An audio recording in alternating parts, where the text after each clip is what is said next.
What if I told you that Australia, the country that markets itself internationally as first world paradise, where everyone owns homes with pools, drives to beaches in four-wheel drives, and lives comfortable middle-class existences that developing nations aspire to achieve, has towns where living conditions are so visibly deteriorated that visitors describe them as shocking or third-world towns, where infrastructure is crumbling or non-existent, where poverty is palpable in damaged housing and visible social dysfunction. Where also, these third-world towns have huge investment opportunities, very, very cheap houses. So, subscribe and let's start with these towns. Number 10, Andamooka, South Australia, opal town decay. We're starting with Andamooka, an opal mining town in outback South Australia, about 600 kilometres north of Adelaide, with population around 500 and living conditions that shock visitors expecting Australian infrastructure standards. The town has no reticulated water, requiring residents to purchase trucked water or maintain private bores and tanks. Power is largely individual solar systems rather than grid connection. Sewage is septic systems, or worse, roads are predominantly unsealed dirt tracks that become impassable when rain occurs. And the housing stock is a mix of dugouts carved into hillsides, demountable buildings, caravans, and structures that wouldn't pass building codes anywhere with enforcement. The visual appearance is frontier chaos rather than organised town. Structures are scattered across landscape without formal street grid. Many buildings are obviously makeshift or temporary constructions that became permanent through decades of occupation. Mine tailings and abandoned equipment create industrial wasteland aesthetic. And the overall impression is settlement that predates or ignores normal planning and building standards, because remoteness and mining culture created community that built itself without government oversight or approval. The living conditions reflect absence of standard infrastructure. Water scarcity means residents carefully manage consumption, and water quality from various sources varies dramatically. Power comes from individual solar systems, diesel generators, or limited grid connection for town centre, creating reliability issues and ongoing costs for residents maintaining their own systems. Sewage disposal is individual responsibility through septic or composting systems without centralised treatment. Rubbish collection is minimal, and residents burn or bury waste, creating environmental concerns. The health outcomes reflect these conditions. Andamooka residents have lower life expectancy and higher rates of preventable illnesses than Australian averages, though data is limited given small population and remoteness from comprehensive healthcare facilities. The housing market offers properties for $40,000 to $80,000. $40,000 buys dugout carved into hillside or basic above-ground structure requiring significant work to become comfortable. The prices reflect that buyers are purchasing shelter in location with minimal infrastructure, extreme climate, and isolation that deters most Australians despite opal mining creating some economic activity. The reasons for conditions and prices are remoteness combined with mining town informality. Andamooka developed as opal mining settlement where individuals staked claims and built shelters without government planning or oversight. The remoteness meant authorities didn't enforce standards, and the mining culture valued independence over regulation. The result is community that built itself according to residents' needs and budgets rather than government standards, creating conditions that shock outsiders but function adequately for residents adapted to harsh environment.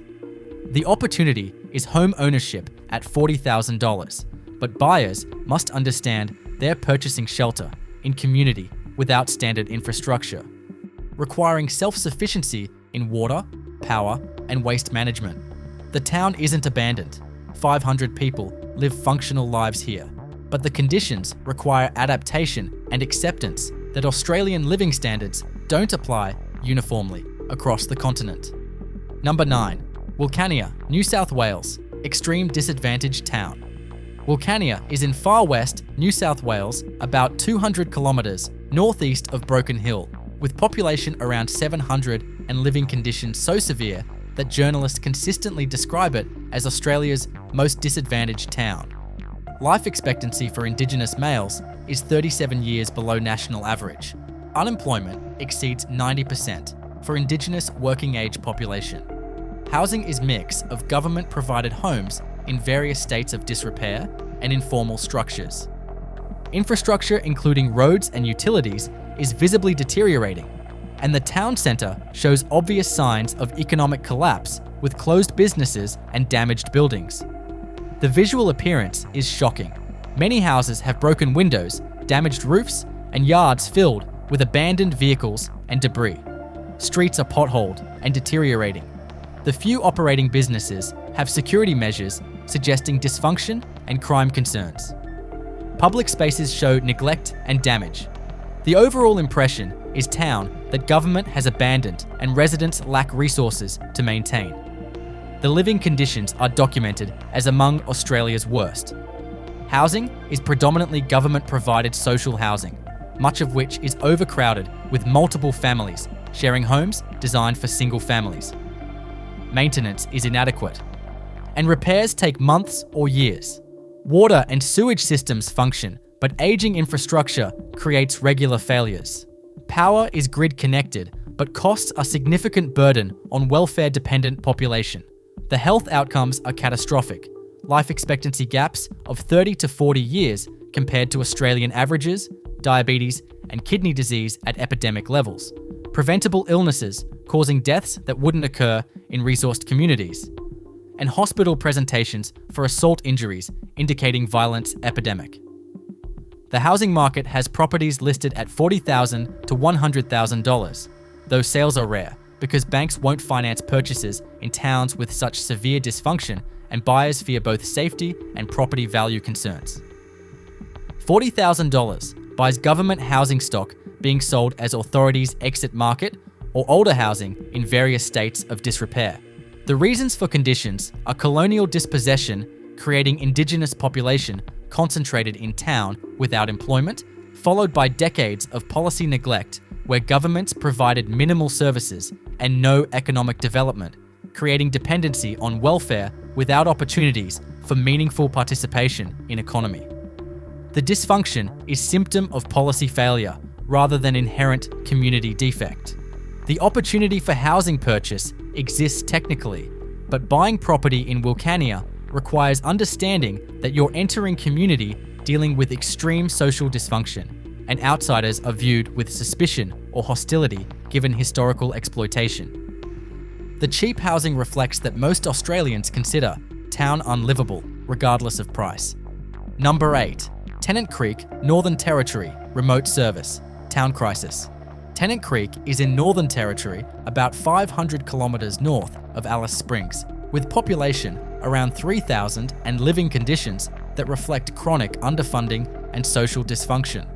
Assault rates 10 to 15 times national average. Property crime endemic. Housing stock is mix of older homes requiring maintenance and government housing, showing wear from overcrowding. Public infrastructure is deteriorating faster than maintenance occurs, and the town centre has numerous closed businesses and visible security measures indicating crime concerns.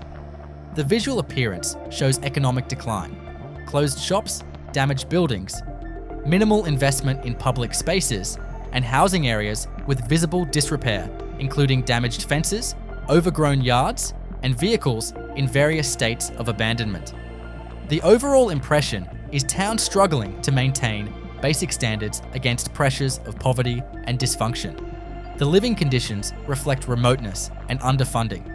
Housing is a mix of older private homes, government social housing, and demountable buildings. Overcrowding is common in Indigenous households, where extended family obligations mean homes designed for single families house multiple generations. Maintenance is inadequate, and repairs require waiting periods. Infrastructure, including roads, water, and sewage functions, but shows signs of deferred maintenance. The health outcomes reflect disadvantage. Indigenous population has significantly lower life expectancy than non-Indigenous Territorians. Hospital presentations for assault injuries are common, and preventable illnesses occur at rates that indicate inadequate preventive healthcare and living conditions that promote illness. The housing market has properties from $40,000 to $200,000. $40,000 to $60,000 buys older homes requiring significant work or demountable buildings that are functional but basic. The prices reflect that Tennant Creek's isolation and dysfunction deter buyers, and properties sit on market for extended periods without attracting interest. Subscribe to show that these videos actually help and make sense.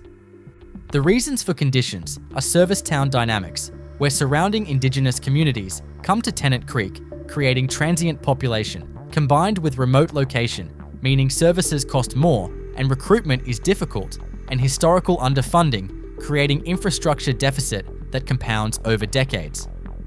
The violence and dysfunction are symptoms of unemployment, trauma, and alcohol abuse that policy hasn't addressed despite decades of awareness. The opportunity is housing at prices reflecting market reality, where demand is minimal, but buyers must understand that Tennant Creek's social problems create real safety concerns and living conditions that require constant vigilance rather than comfortable, middle-class Australian norms. Number 7. Bourke, New South Wales, Inland Violence Statistics. Bourke is in northwest New South Wales, about 775 kilometres northwest of Sydney, with population around 3,000 and living conditions reflecting inequality and dysfunction, despite interventions. Assault rates remain multiple times national average. Property crime requires constant security measures. Housing is divided between maintained non-Indigenous homes and government housing showing overcrowding and inadequate maintenance. And public infrastructure, including parks and facilities, shows neglect and damage. The visual appearance reflects divided town. Some areas have well-maintained homes with security fencing and investment, while other areas show obvious poverty with damaged housing, abandoned vehicles, and minimal maintenance. The division is largely along Indigenous and non-Indigenous lines, reflecting inequality and segregation. The living conditions for disadvantaged residents are inadequate housing with overcrowding, deferred maintenance creating health hazards, minimal employment creating welfare dependency, and violence that affects particularly women and children through domestic violence epidemic that statistics document but interventions haven't solved. The health outcomes show significant gaps between Indigenous and non-Indigenous populations, with Indigenous residents having lower life expectancy, higher rates of preventable diseases, and hospital presentations for violence injuries that indicate ongoing crisis. The housing market has properties from $45,000 to $300,000, depending on location and condition. $45,000 to $70,000 buys older homes in areas with higher crime and social problems, requiring significant work and security investment to become comfortable. The reasons for conditions are familiar pattern, colonial dispossession, forced settlement, unemployment exceeding 70% for Indigenous population, alcohol abuse, and intergenerational trauma. Intervention programs have shown modest improvements but haven't solved underlying causes of dysfunction. The opportunity is housing at prices reflecting that Bourke's reputation and social problems deter buyers, creating market where bargains exist for people willing to accept risks and invest in security and renovation. The conditions aren't universally terrible. Some areas are functional and safe, but the overall town statistics reflect serious problems. Number 6. Halls Creek, Western Australia, Kimberley remote dysfunction. Halls Creek is in Western Australia's Kimberley region, about 3,000 kilometres northeast of Perth, with population around 1,500 and living conditions reflecting extreme remoteness combined with social dysfunction. Assault rates over 3,000 per 100,000 population. Housing is mix of older homes and government housing showing inadequate maintenance. Infrastructure is minimal with services that struggle during peak demand, and the town centre shows economic struggle with limited businesses and visible security measures. The visual appearance is remote frontier town. Buildings are utilitarian and weathered. Public spaces show minimal investment. Housing areas have mix of maintained and deteriorating properties. And overall impression is town where maintenance and investment struggle against harsh climate and limited resources. The living conditions reflect Kimberley remoteness. Everything costs more because transport adds to prices, services are limited, requiring travel to larger centres for specialised needs, housing is adequate but basic with overcrowding in Indigenous households, and infrastructure, including water and power functions. But capacity is limited. The health outcomes reflect remoteness and disadvantage. Life expectancy for Indigenous residents is significantly below national average. Preventable diseases occur at elevated rates, and hospital presentations for assault injuries indicate ongoing violence crisis that interventions haven't solved. The housing market has properties from $40,000 to $250,000. $40,000 to $70,000 buys older homes requiring renovation or government housing stock being sold as authorities reduce involvement. The prices reflect that Halls Creek's isolation and social problems create minimal demand from buyers who have alternatives. The reasons for conditions are service town dynamics, where Halls Creek serves surrounding cattle stations and remote Indigenous communities, creating transient population, combined with historical trauma and unemployment, creating dysfunction that chronic underfunding hasn't addressed adequately. The opportunity is housing at prices reflecting extreme remoteness and social dysfunction. But buyers must understand that Halls Creek requires self-reliance, acceptance of limited services, and awareness that violence statistics represent real safety concerns requiring vigilance and cultural sensitivity. Number 5. Katherine, Northern Territory, Highway Town Infrastructure Deficit. Katherine is in Northern Territory, about 320 kilometers southeast of Darwin, with population around 10,000 and living conditions that belie its status as regional centre. Assault rates 3 to 4 times national average. Infrastructure, including roads and public facilities, shows deferred maintenance. Housing is a mix of established homes and government housing, with visible disparities between maintained and deteriorating properties, and the town's position on Stewart Highway makes it unavoidable stop, where travellers notice obvious signs of disadvantage. The visual appearance shows regional centre struggling with growth and maintenance. Some areas are well developed with modern housing and services, while others show obvious poverty with damaged housing, poor road conditions, and minimal public investment. The disparity is visible and confronting for travellers expecting uniform Australian standards. The living conditions vary dramatically by area and population. Established residents and defence personnel have adequate housing and services, while disadvantaged residents deal with overcrowding, inadequate housing maintenance, and limited access to services that concentrate in better areas. The inequality is geographic and economic, creating segregated town where experiences vary dramatically. The health outcomes reflect this inequality. Indigenous and disadvantaged populations have significantly worse health outcomes than non-Indigenous residents, creating health gaps within single town that shouldn't exist in wealthy nation. The housing market has properties from $50,000 to $400,000. $50,000 to $80,000 buys older homes in areas with higher crime and social problems, requiring renovation and security investment. The cheap properties are cheap because location within Katherine matters enormously for safety and quality of life. The reasons for conditions are service town dynamics, limited employment diversity beyond government and defence, and concentration of disadvantaged population without adequate support, creating dysfunction that affects town's overall character despite functional areas existing alongside troubled ones.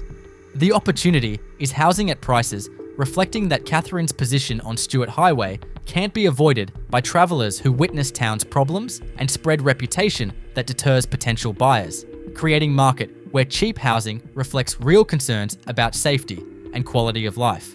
Number 4. Walgett, New South Wales Inland Dysfunction Epicentre. Walgett is in northwest New South Wales, about 665 kilometres northwest of Sydney, with population around 2,300 and living conditions consistently documented as among states' worst. Assault rates regularly exceeding 2,500 per 100,000 population. Housing stock shows obvious deterioration with damaged properties visible throughout town. Infrastructure is inadequate and deteriorating, and the town centre has numerous closed businesses and fortress-style security on operating establishments. The visual appearance is shocking. Extensive property damage, abandoned buildings, minimal public investment in spaces and facilities, and housing areas where poverty is visible in damaged structures, overgrown yards, and accumulated debris. The overall impression is town where maintenance has been abandoned and residents lack resources to maintain properties or public spaces. The living conditions are documented as extremely poor for disadvantaged residents. Overcrowded housing, inadequate maintenance, creating health hazards, including mold and structural problems. Limited employment, creating near total welfare dependency for Indigenous population. And violence that's normalised rather than exceptional, creating constant stress and trauma. The health outcomes are poor, with significant gaps between Indigenous and non-Indigenous populations, indicating that living within same town doesn't provide equal access to health or equal health outcomes. The housing market has properties from $40,000 to $200,000. $40,000 to $60,000 buys properties requiring extensive renovation or older homes in areas with highest crime and dysfunction. The prices reflect that Walgett's reputation deters buyers, and properties remain unsold for extended periods despite low asking prices. The reasons for conditions are cotton economy employing minimal workers despite surrounding agricultural productivity, leaving Indigenous population without employment opportunities, combined with decades of underfunding and policy neglect, creating dysfunction that compounds annually as younger generations inherit trauma and limited opportunities. The opportunity is housing at extreme affordability, but buyers must understand that Walgett's problems are severe, ongoing, and create living environment where security concerns are constant and social dysfunction affects daily life in ways that most Australians have never experienced.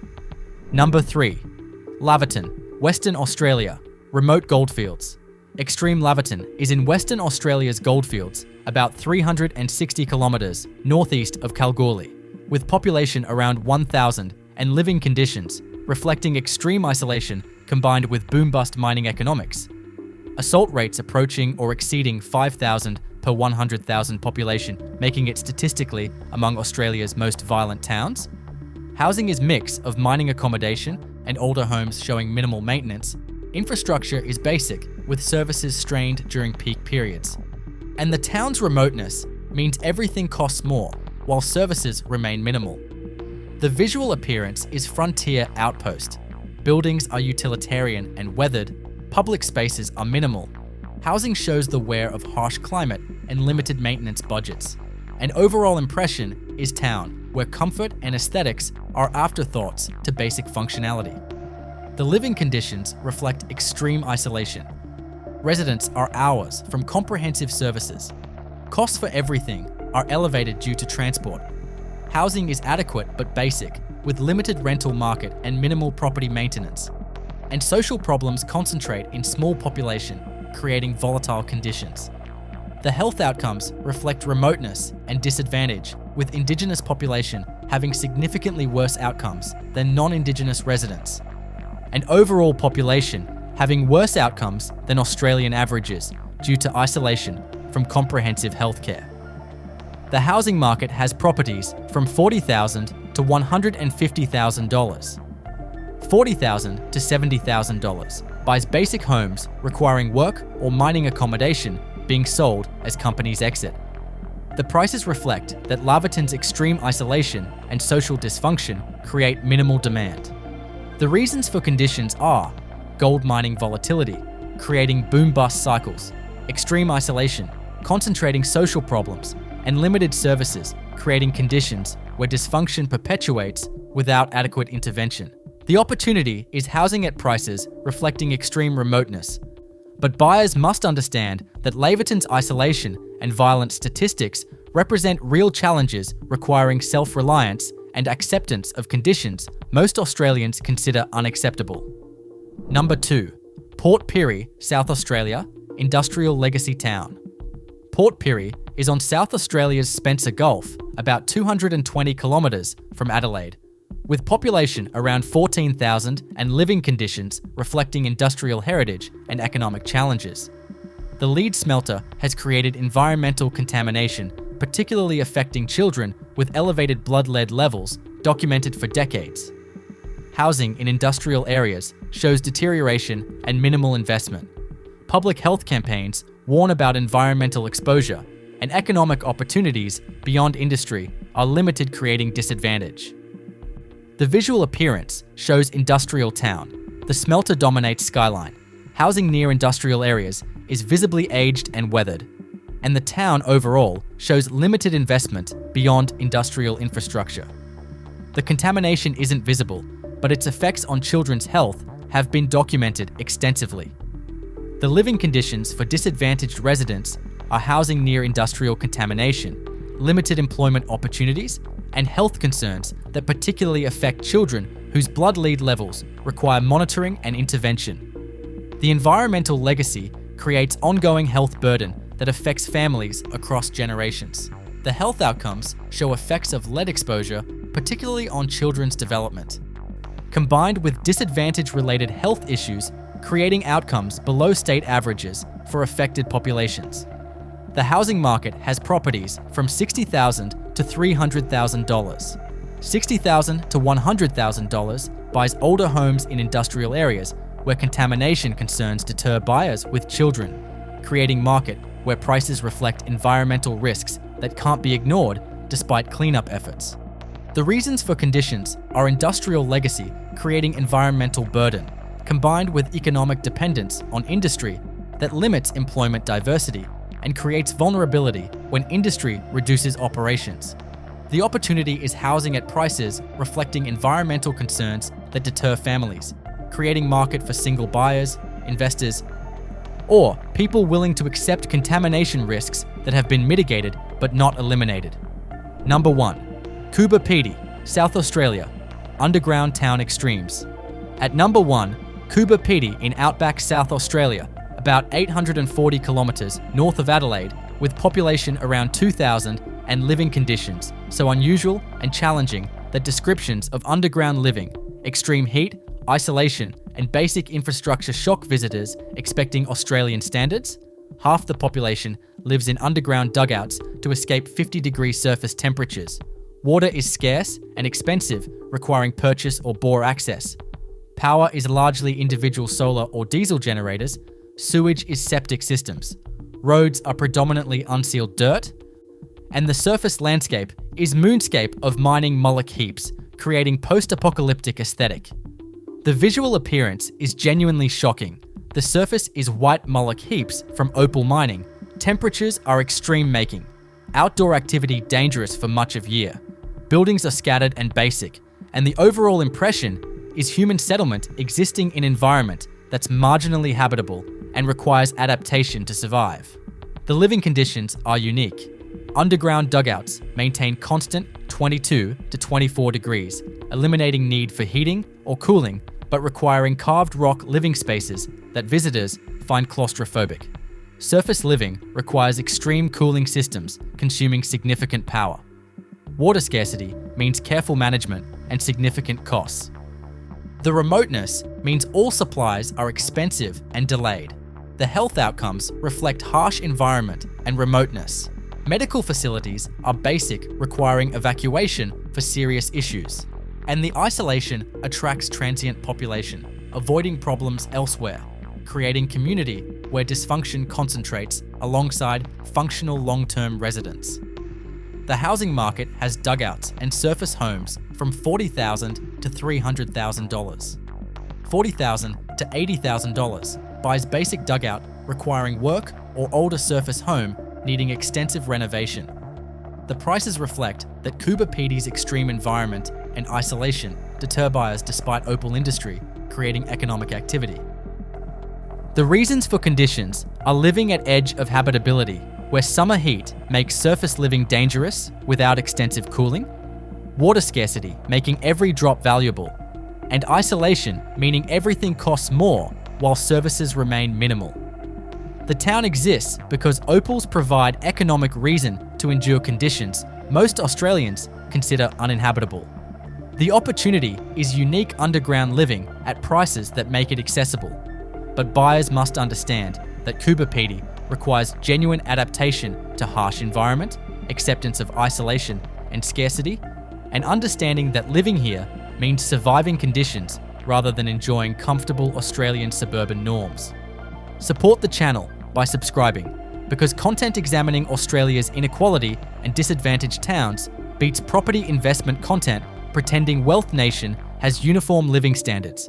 And there you have it, 10 Australian towns where living conditions shock visitors expecting uniform first world standards, and housing markets offer $40,000 properties because the combination of remoteness, social dysfunction, environmental challenges, and policy neglect created conditions where property values reflect that most Australians consider these towns unlivable, regardless of price, proving that Australia's wealth doesn't distribute uniformly, and some communities experience disadvantage comparable to developing nations despite being within wealthy OECD country.